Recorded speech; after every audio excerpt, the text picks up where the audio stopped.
You know, we definitely got better today as a team, as a program, and that's what recruiting's all about. Is just bringing not just guys into your program, but bringing the right guys, and I think we were able to do that. For me, it never gets old, and it's always exciting to see, you know, guys buy in and choose to be a part of what you do and how you do it.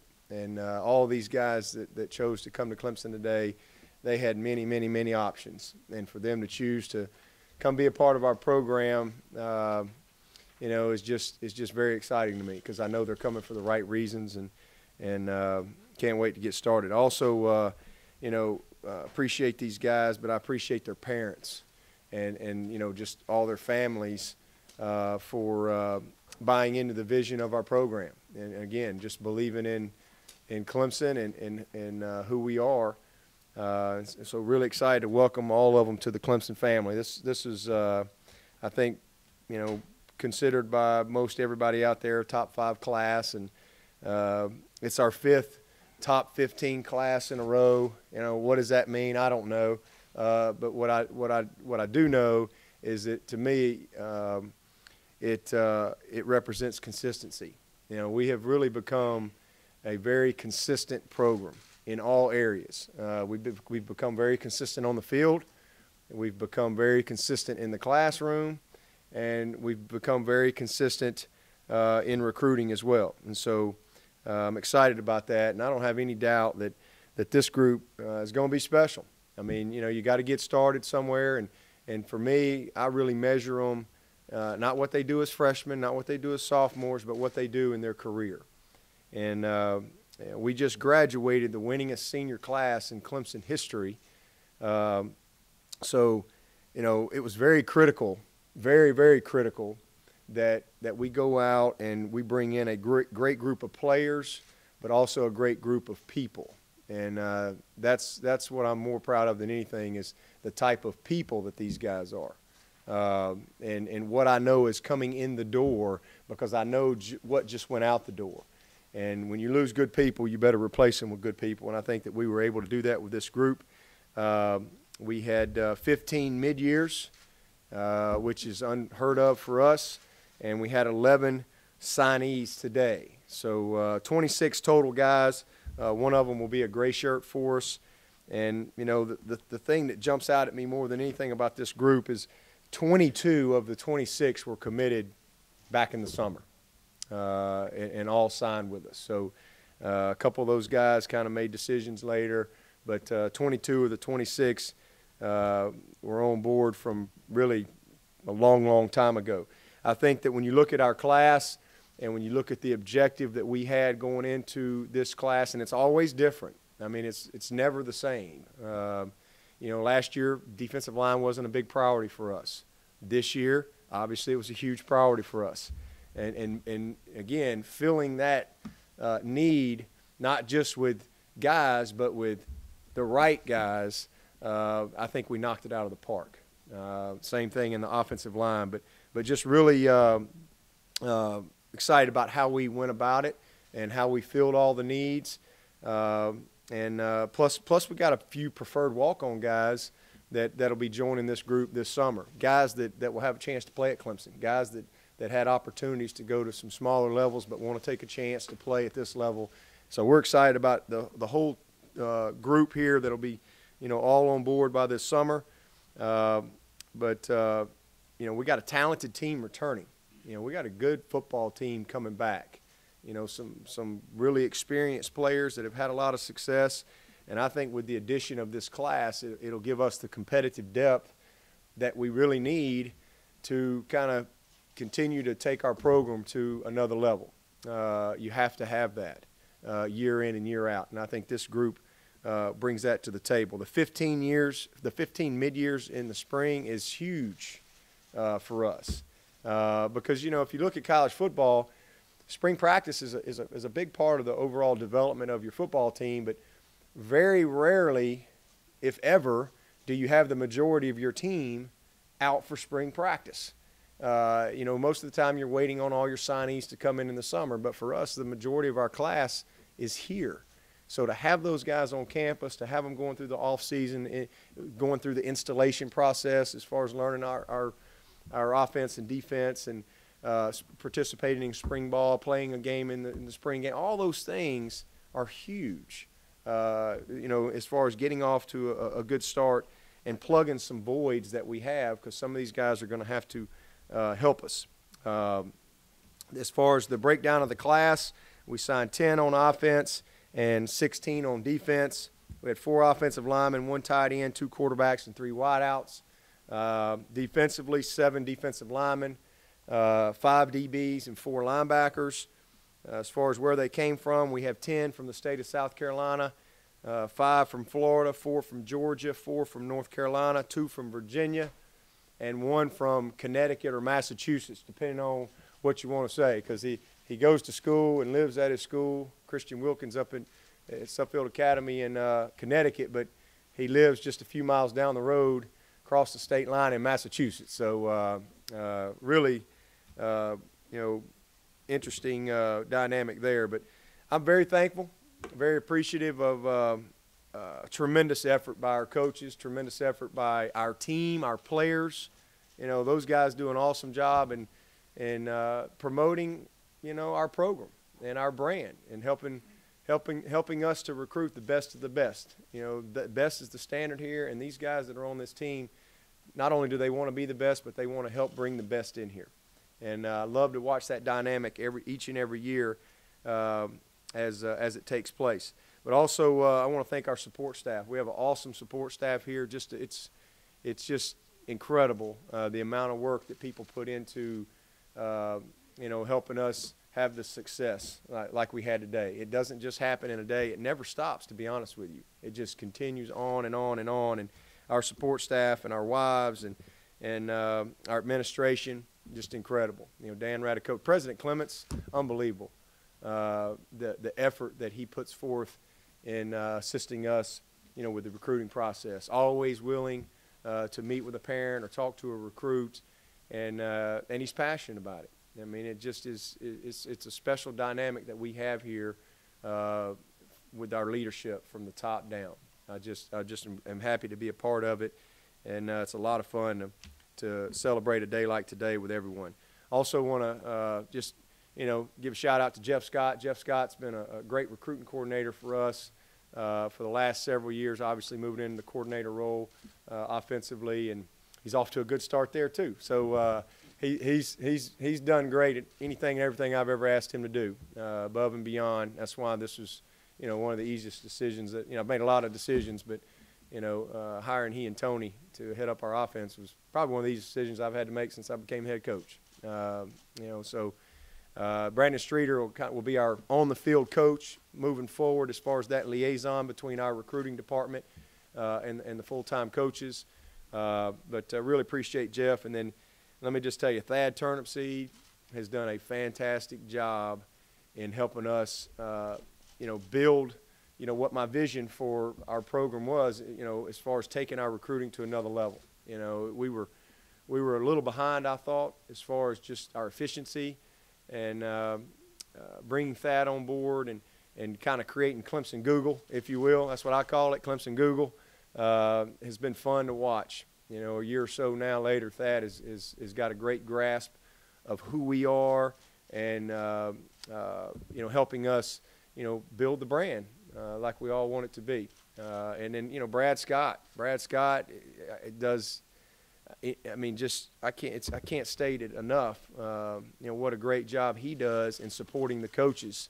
Because Brad, he's a huge part of these guys getting here and the eligibility process, clearinghouse, all that stuff, and then he's in charge of the freshmen, from the time until they become sophomores.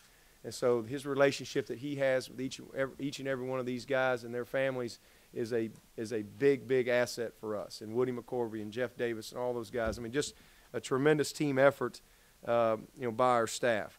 So really appreciate them. And for us now, we're going to take a short break.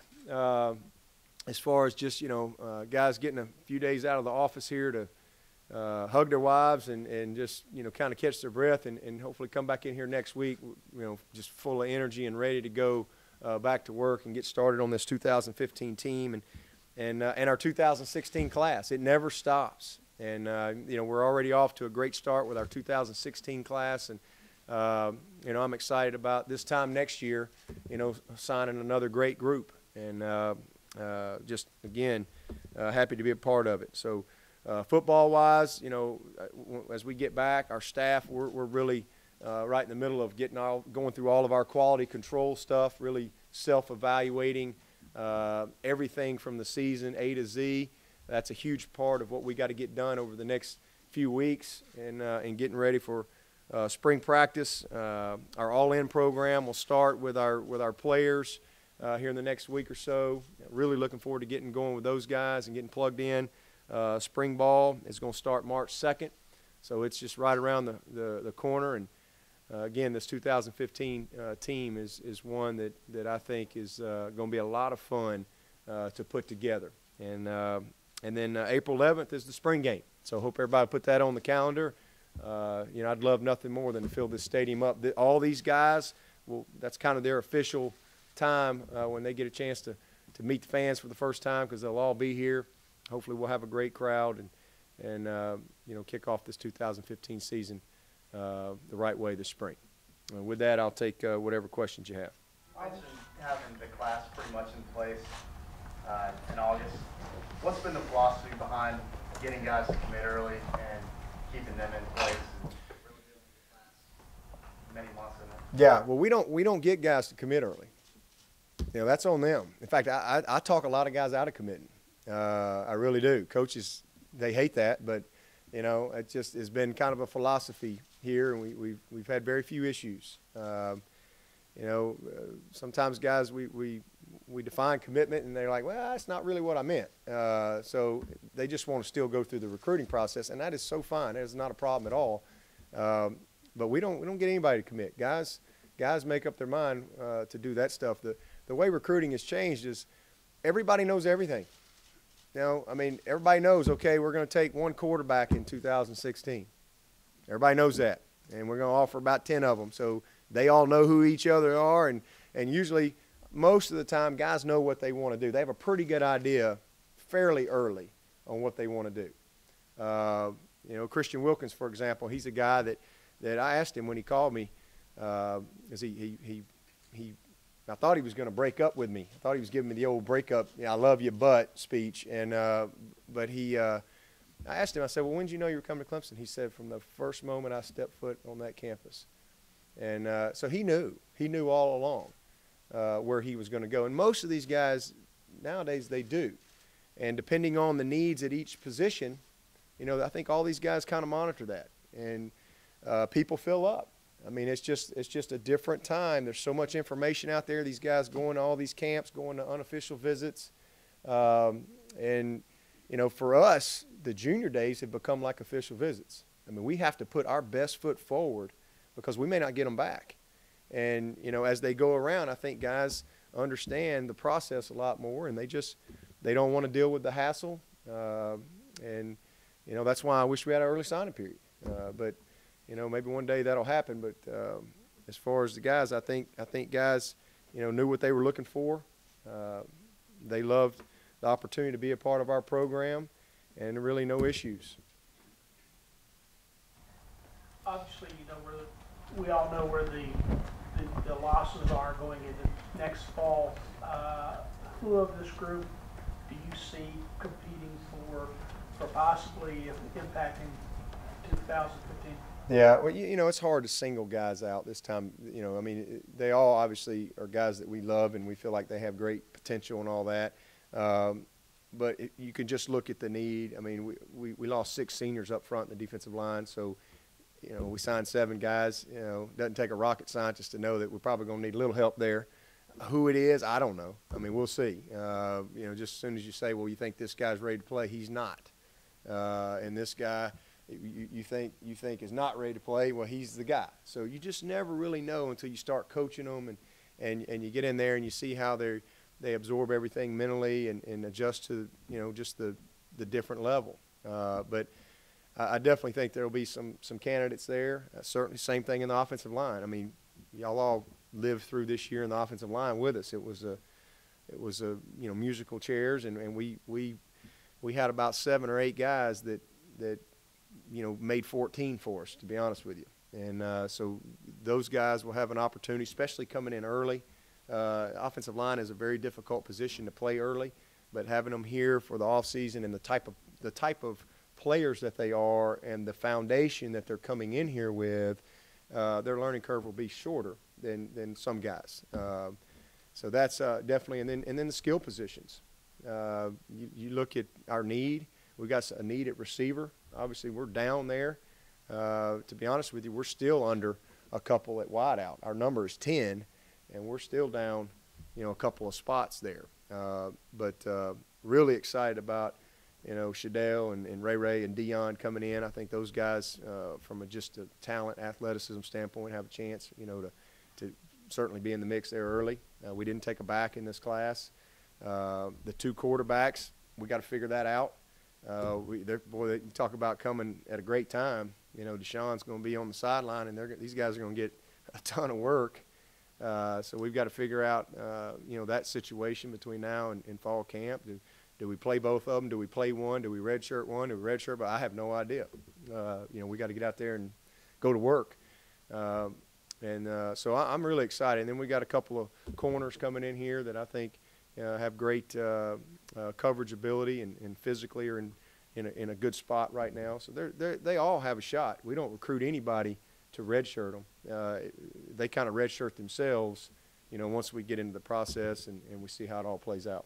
Because of the depth at offensive tackle, is this a year where you give Mitch and Jake and the other freshman offensive linemen every opportunity to start from day one? Again, when we start spring ball, everybody's got to earn their spot. Yeah, you're going to start out somewhere. You got to have a kind of a starting point when you go out there day one, because you got to practice. Somebody's got to go out there first. Somebody's got to go out there second. We rep 3 groups in spring every day. It's just what we do. We don't do scout teams. We build our team. We build our depth. So everybody's going to get a chance to compete, and best players going to play. So, everybody gets a chance. What they do with it's up to them. Is it a more difficult position, though, than normal for freshmen? Offensive line? Oh, yeah. It's to me, the toughest position to play, as a freshman. But, again, the fact that, these aren't raw guys rolling in here. These are guys that they know how to play offensive line, and they love it. They love every part of the process of being a good offensive lineman. These guys are great students of the game, fundamentally and technically way ahead. When we signed Isaiah Battle, we signed a guy that had great potential, but was not a good offensive lineman. And now he's got a chance to be a first-round draft pick. So you get a little bit of everything, and from year to year, you take a guy that, hey, maybe Vic Beasley. He wasn't a great defensive end when he showed up here. He never played defensive end. So he was a guy that had to develop. And you have guys like that. Some guys, it's all there. You just got to kind of put it together and be patient. And some guys bloom quicker than others. And then you get guys that show up like Sammy Watkins. And it's the same thing in the offensive line.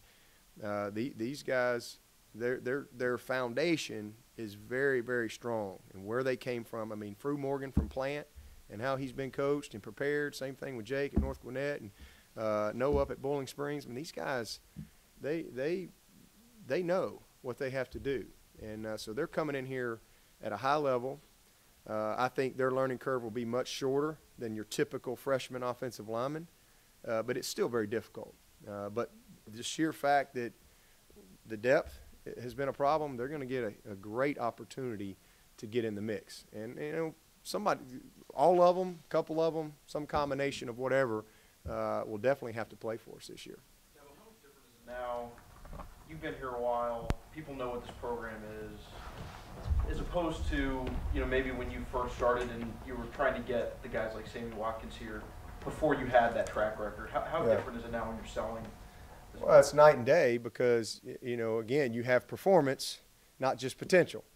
When I went and recruited Taj Boyd, and I've told the story many times, and I'm sitting in his den saying, hey, man, if I can just get you to believe, I know I hadn't been a head coach, and I know Jim Tressel's on the back porch, and I know Mike Bellatti's in the front driveway, But if you'll just believe in what we're trying to do here, we're going to change Clemson together. And, you know, it just takes that belief. It takes just a few guys. And, in fact, I texted C.J. Spiller this morning. I said, hey, man, 9 years ago today, you changed Clemson. And I wouldn't be right here if it wasn't for C.J. Spiller.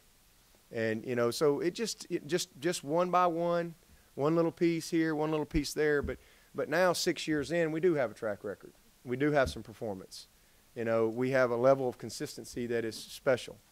And so our brand, it's awesome to see it nationally relevant. And that's been my goal. I never got this job. I never dreamed of trying to just be relevant in the ACC. That's important. But we want to be nationally relevant. We want to be a team that's going to be in the mix for the long term. And every decision we've made has been for the long term, not taking shortcuts, you know, doing things the right way, having discipline in our program, graduating our players. 118 seniors, 109 of them have their degree.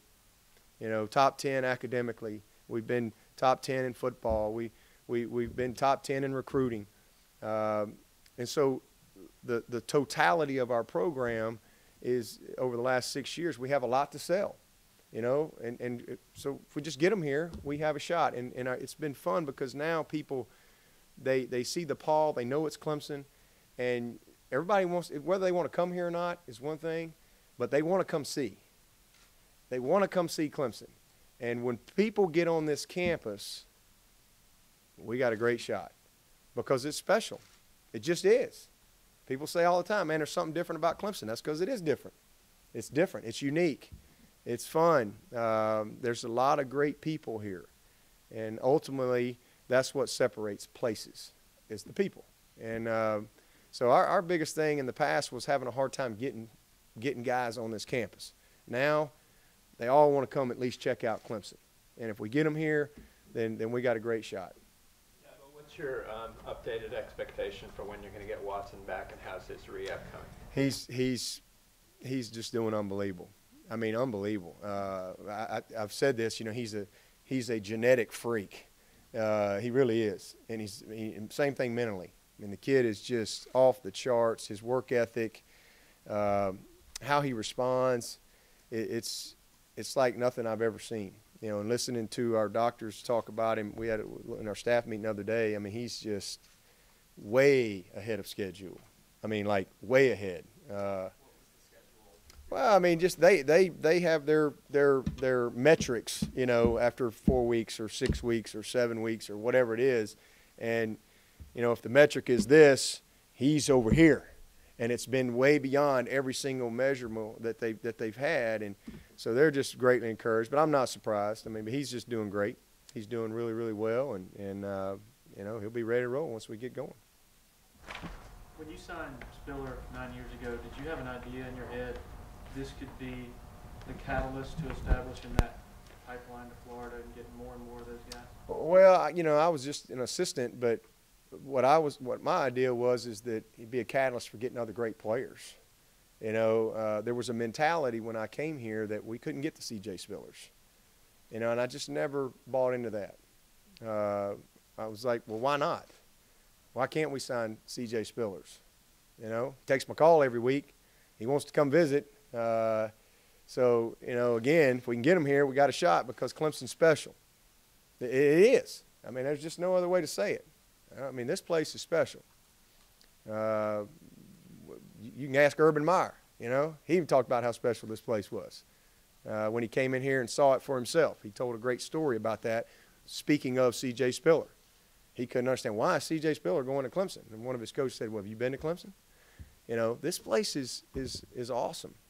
So my mentality back then was if we could land a player like C.J. Spiller and he has success, then, you know, hey, we'll have a shot with another one and another one and another one. And that's what's happened. I mean, and you look at what happened when I first got the job. I mean, we sat in here and I signed 12 guys. You know, and everybody's in here going, well, this goofball signed 12 guys, and, you know, he'll be here a year or two and he'll be gone. But nobody, you know, that's measuring the book by its cover, you know. But when you open up the book and you read it and you know about Tyler Shatley and Taj Boyd and Brandon Thomas and Quandon Christians and Rod McDowells and those guys, who they were, Carrico Hawkins, Malachi Goodman, those guys.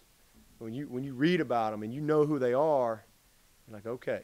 And then what they did here, just success by success, failure by failure, one day at a time, and then we've just slowly kind of added pieces to it.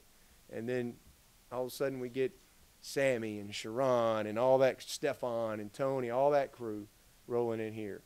And then it's just kind of been very purposeful as we've gone through this process. And this class here, I don't have any doubt when we look back 4 and 5 years from now,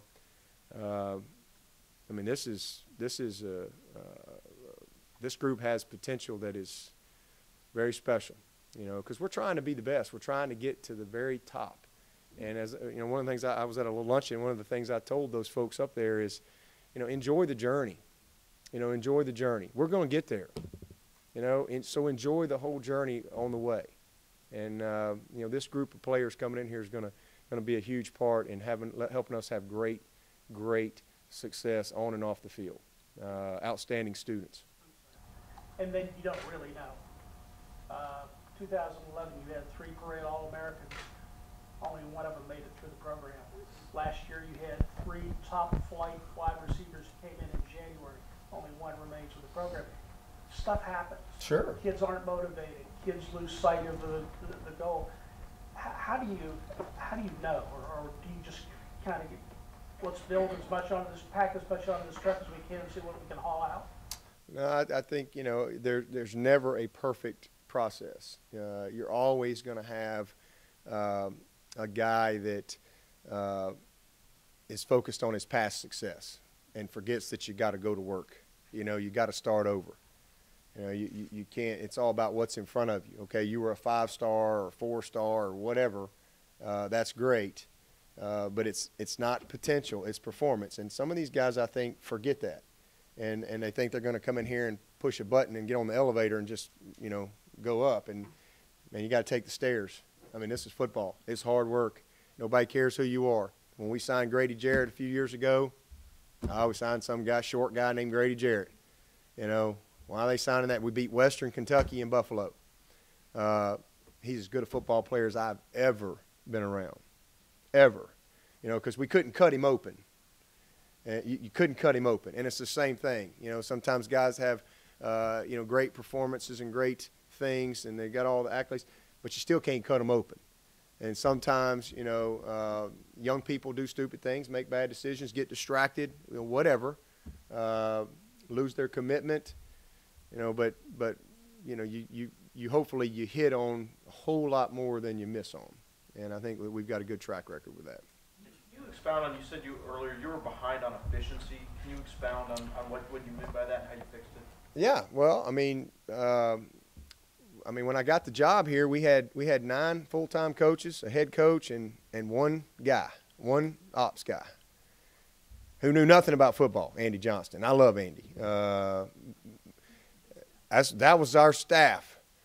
Go get them, boys. And so as a coach, and that's the old model. That's the way it was when I first got hired. I mean, and as an assistant, you did it all. And but as the game changed and everything, social media, internet, all these things, it's hard to keep up with it all because as a coach, you're a coach, and you spend hours and hours in meetings and game planning and all these things, but yet recruiting never stops. And so my vision was to build a village, to create a support system here where a lot of hands, a lot of eyes, a lot of ears. And there's problems happening with your players all the time.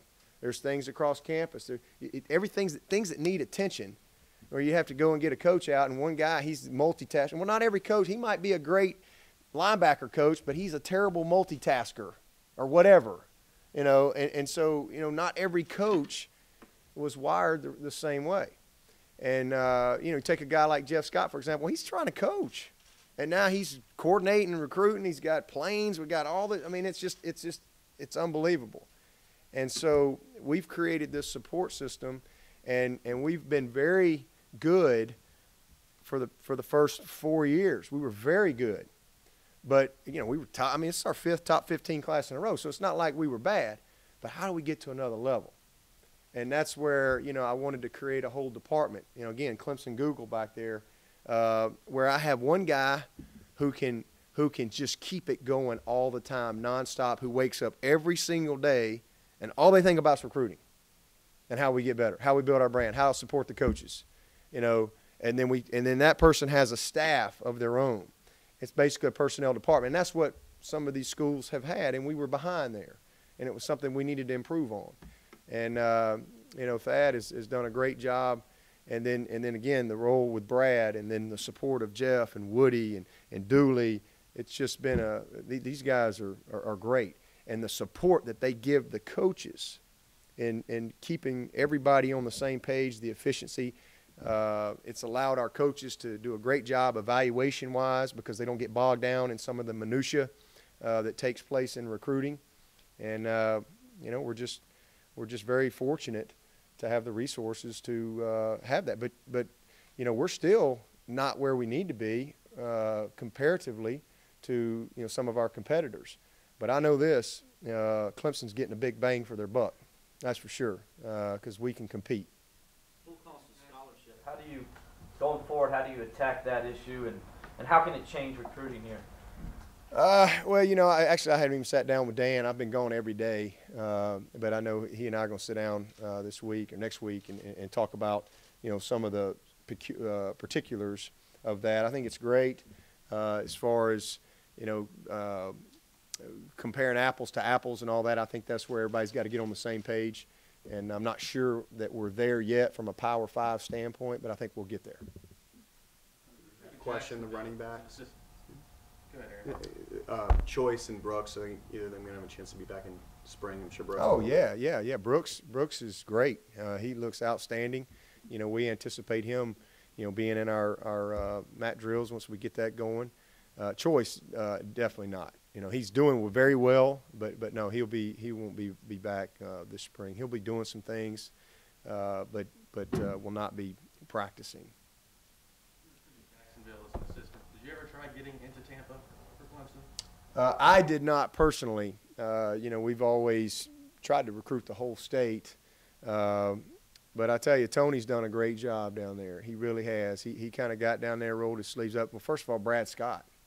Brad Scott goes down in that Fort Myers area and a lot of relationships and coaches that trust him. And, you get J. Ron and Sammy Watkins. You get those kind of guys. And then all of a sudden everybody wants to come up here and visit. And then Tony Elliott jumped in there and has done an outstanding job. He's just very thorough and detailed and understands me, and he understands our culture and what's going to work here at Clemson. And so, and then you get those guys on your campus and you have a great shot. I mean, a lot of them come up here for camps. I think 22 or 23 of our 26 guys have been in our camp. That's how important camp is, because you get an opportunity to coach them, spend a little time, develop those relationships. Again, it's just like anything. You have a little success, and you do things the right way, then you'll have another shot. And you may go down there and not get a guy, but if you do things the right way, they got another player that, hey, you got a shot on.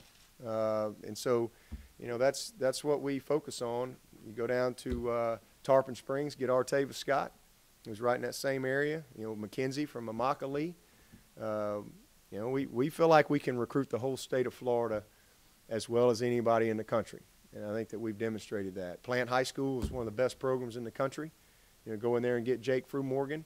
Go down to Lake Nona and get the guy who's got all the records in Florida as a quarterback. Been a lot of good quarterbacks come through the state of Florida. Go down there and get Garrett Williams. We were going to take one tight end, and, man, he was our #1 draft pick.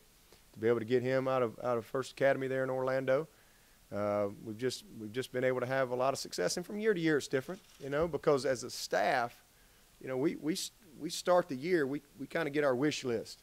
We spend hours evaluating, and then we just make our wish list, kind of our pecking order top guys. And most years you maybe don't get you'll get some of those guys, and then maybe you get through and it's the summer or whatever. Now you expand your board a little bit. we never had to expand our board. I mean, we literally got our top picks, and as we put the class together, and that's just, and a lot of them just happened to be in Florida this year. Because once we decide who those top guys are, then as a staff, we all recruit, and that's worked well for us. What's the plan with punter for 2015? Teasdall. Big Andy Teasdall. Y'all better learn his name. He's Teasdall go in as the guy, and I don't know if y'all might have all been asleep in the fourth quarter in Oklahoma game, or y'all might have left and went to Disney or something. But Teasdall got some good action. In fact, he probably punted the best in that ball game. He did a tremendous job. I think he had 2 punts, and he nailed them both. And so, you know, hey, that old boy had a lot of pressure on him when he went out there, because he knew that he was basically he was already our backup, but he knew that he was going to have an opportunity to send a message to me. And, man, he nailed them, both of them. He's very talented. You know, he was a lacrosse phenom up there in Winston-Salem. And I think his dad is actually the orthopedic for Wake Forest up there. So he'll be a junior, and we're excited about him, you know, being the guy. And he'll get that chance this spring to kind of solidify that. We've got some guys coming in. We got, you know, a couple other guys here. Of course, Alex Spence is a kicker, but he also punted in high school. Christian Grooms is a walk-on. He's got a chance to get in the mix. So we've got several guys on campus. We got another one we're going to bring in this summer. But right now, we'll probably go out and sign a punter for next year in 2016. We'll probably wait till camp before we start making any of those decisions, and we'll see how it goes. But we've got a lot of confidence in Andy. He'll do a nice job for us. No, we're in good shape at kicker. You know, we got Ammon back, who will be a senior this year, and he's I think going to have a great senior year. Got obviously a lot of experience this year and good confidence. But that's why we signed Alex Spence last year. You know, Alex is the best kicker in this state and one of the best in the country, you know, coming out of West Florence down there. And we redshirted him, put his butt down in that weight room, put on about 20 pounds, and he's a guy that'll have an opportunity to play some for us this year. You had, you know, when Chad left, you guys had another game. You made your decision. It was full speed ahead with the offensive coordinator position.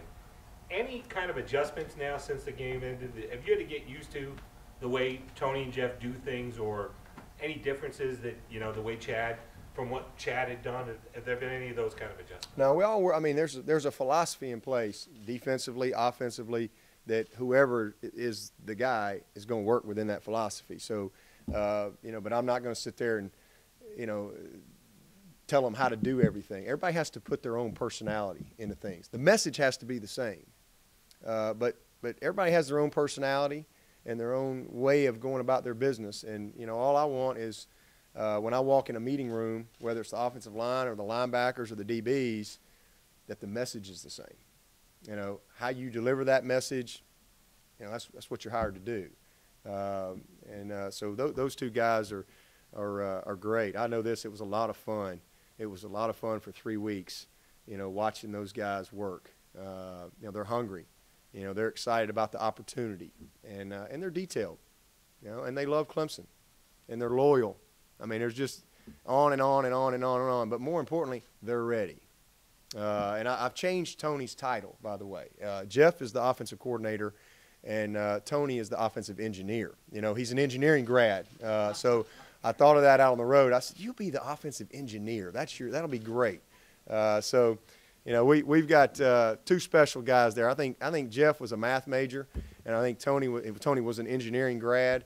So we got two cerebral dudes right there that you know, Jeff is kind of down there on the field with the chaos, and we can put Tony up there where he can, you know, kind of have some calmness, although he does have Pierman right next to him. And then you bring in a guy like Streeter, who's coordinated for 9 years, who really understands that whole process, loves Clemson, is a great quarterback teacher, and I think him, you know, still a part of the whole, because we game plan together, and it's all part of it, but him being really freed up to really, really coach the details of that position without some of the stress of having to coordinate, I think that's going to be very helpful for where we are right now. with a sophomore quarterback, 2 true freshmen, and Nick.